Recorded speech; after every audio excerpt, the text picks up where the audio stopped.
Hi, this is Corey Johnston, and today's lesson is going to come from the 9th chapter of the book of Ezra. Now, Ezra is distinct as an author of the New Testament in that the majority of them were prophets. Ezra was a priest and a scribe.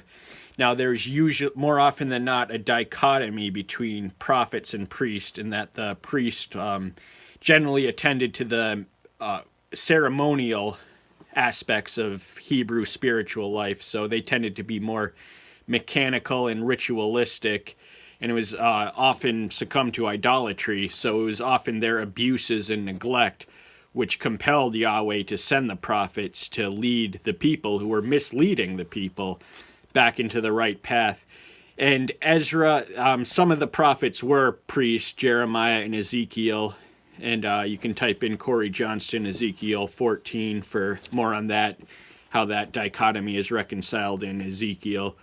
But Ezra, besides writing the book which bears his name, tradition maintains that he also wrote the first and second books of Chronicles and the book of Nehemiah, and also compiled or arranged or organized the book of Psalms as we know it. There's 150 of them in 5 books, the order of which were arranged according to him, and he's also believed to have written the 119th Psalm, which, interesting bit of trivia, lies at the exact middle of the Old and New Testament. If you turn to the exact midpoint, it's there, and it's also incidentally the longest chapter, 176 verses, and they're arranged in an acrostic, and it really exalts his love for the law.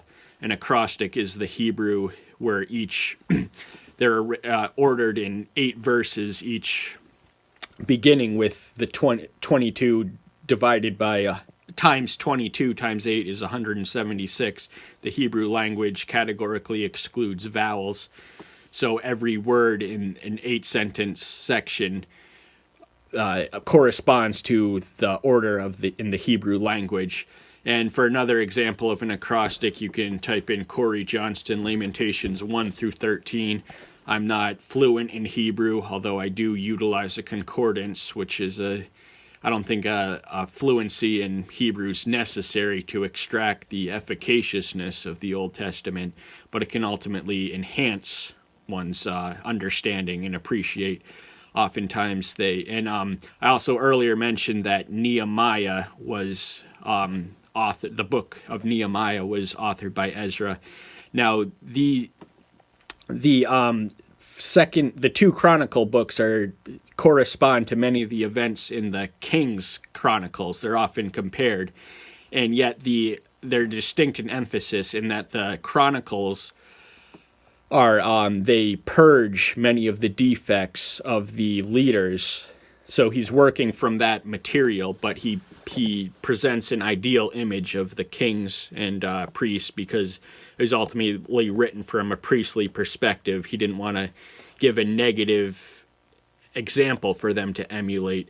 So ultimately, both sides are necessary, and just as much as 2 eyes can enhance the depth perception of something, so both accounts are necessary. So everything in Scripture is in there for a reason.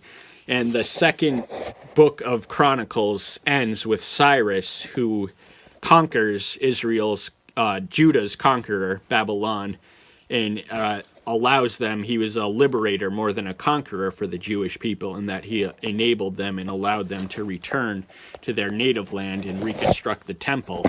So he was very much an instrument of Yahweh, to whom he was estranged, but he was selected for a divine purpose. And the book of Nehemiah, now there's 3 waves of exiles. The book of Ezra opens with Zerubbabel, who was a descendant of the royal line, who led the first wave of Hebrew returns in 537 AD. And then in approximately 538 is Ezra, who sparks a revival of sorts. He was really the leader of the righteous remnant, and he was an exemplary priest and scribe. And Nehemiah takes place in around 538 BC. So that's just to fit in the chronology, and we're actually going to hop into the text from there. We've probably taken longer than needed for the preamble. But the opening verse reads, "And when these had been done, the leaders came to me, saying, the people of Israel and the priests and the Levites have not separated themselves from the people of the lands into the abominations of the Canaanites, the Hittites, the Perizzites, the Jebusites, the Ammonites, the Moabites, the Mits, the Egyptians, and the Amorites." So these are nations of the adjacent regions to Israel, and Israel was commanded to not intermarry with them. So it was this was a law for all the citizens, and the priests who were to set the example were indulging in forbidden marriages. Now, there is nothing racist about this injunction. These were all people of Semitic origin, so they weren't technically speaking interracial marriages. Yet Yahweh commanded Israel, because the Old Covenant was national in charter, so they had a purpose to give a witness to the world, the surrounding nations, and they couldn't do that if they intermarried with these pagan foreigners who would corrupt and contaminate their religion and introduce their idols and pagan practices which would dilute and compromise their witness. So now the Christians, because we're in the New Covenant, were to be of... Now, one of the early realities is of the church, which Paul contends to in the Corinthians letter, was that many who were converted were married before their conversion to wives and husbands who were not converted. And this practice was, with the future in mind, Paul issued an injunction to Christians to not marry outside the faith. And this is generally good practice to indulge in for ourselves, because ultimately we don't want we want our kids to be raised with two good parents, and to have that common foundation of belief to set the example. We don't want a divided or confused home. And 2 Corinthians chapter 6 verse 14 through 7:1 issues the injunction about being not yoked with unbelievers. And I myself, even a non-Christian who's attractive physically, more often than not, has more or less has a rotten soul. So if you are a Christian and a female and viewing this, I am available, and the likelihood is that you've made it this far, just to put that out there. We're going to continue on course. "For they have taken some of their daughters as wives for themselves and their sons, so that the sacred seed is intermingled with the people of those lands. And the hand of their leaders and rulers has been foremost in this trespass." So the people who were supposed to set the example were setting a poor example. And Ezra, as a priest and a leader of the priest, had to set the example for them so they could set the positive example for the people. "And when I heard this word, I tore my garment and my robe, and plucked out some of the hair on my head and beard, and sat down astonished." So this is something that, as a righteous priest, he could not look at with casual indifference. And Ezra's name translates as help, and as we've mentioned in several other discourses, names are of more than merely symbolic significance to the Hebrew people. They are perform a practical function of which they are to fulfill. So Ezra proceeds from this remorse, which is an appropriate foundation of the sin of his people, to help them.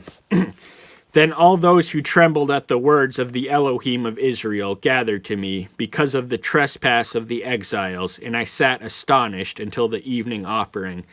Now the commandments may have been looked at with more laxity in the exile, so this inattentiveness without the centrality of worship and being intermingled in Babylon would have made them more inclined to intermarry with pagans.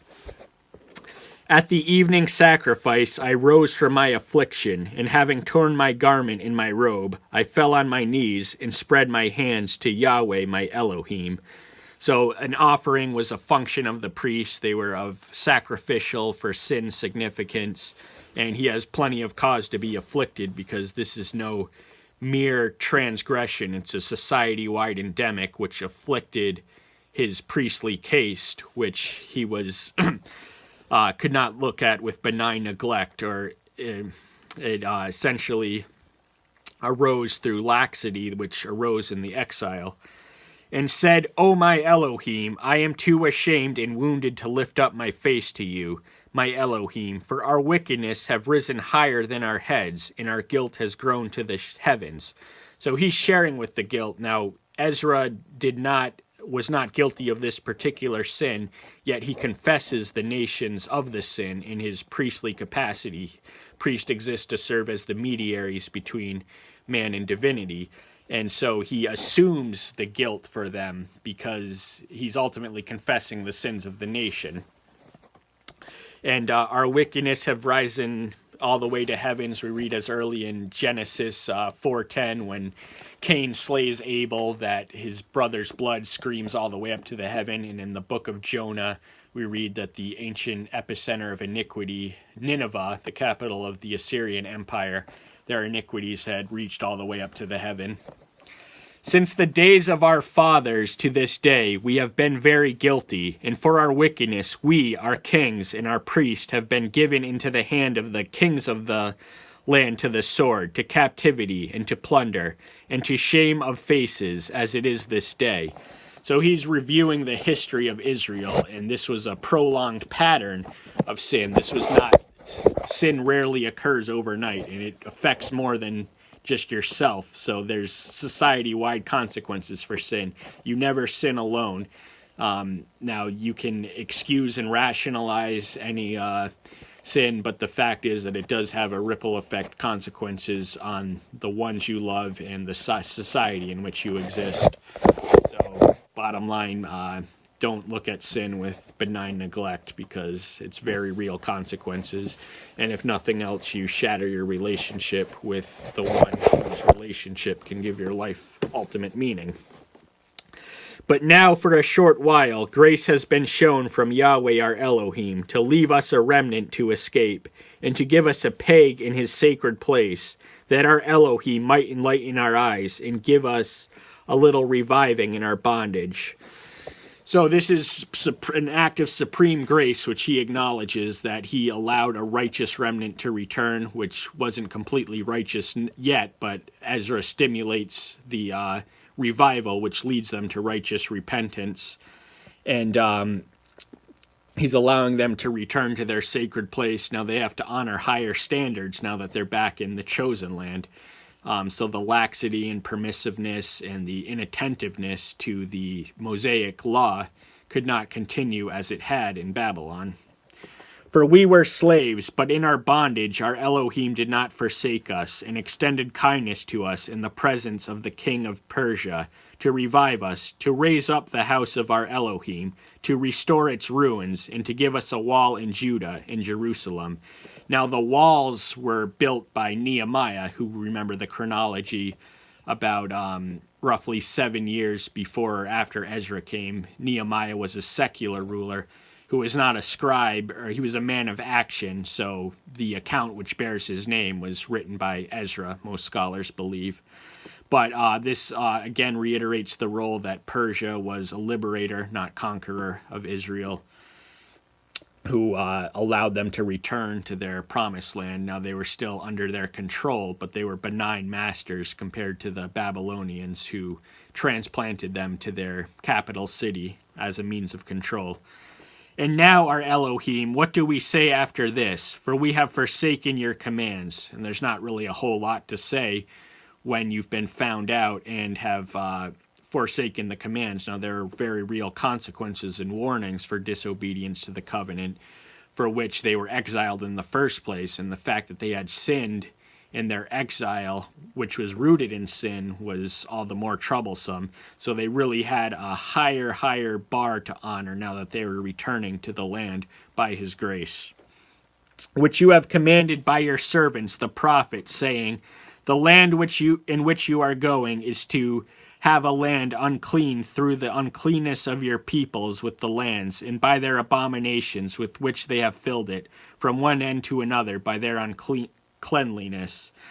So this is essentially, I earlier mentioned that there's usually, more often than not, at least in the canon, a dichotomy between the prophets and priests, but Ezra has respect for the prophets who preceded him, and the prophets which came after him, I think Nehemiah. So even though he issues this injunction against priest intermarrying heathens, the practice was still something that Malachi addressed.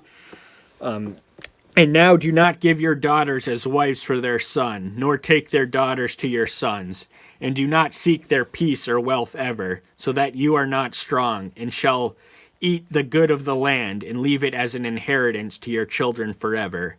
And after all this has come upon us for our evil deeds and for our great guilt, since you, our Elohim, has held back the rod of our wickedness, and have given us such salvation as this, should we turn back to break your commands and join in marriage with the peoples of these abominations? Would you not be enraged with us until you have consumed us, so that there would be no remnant or survivor?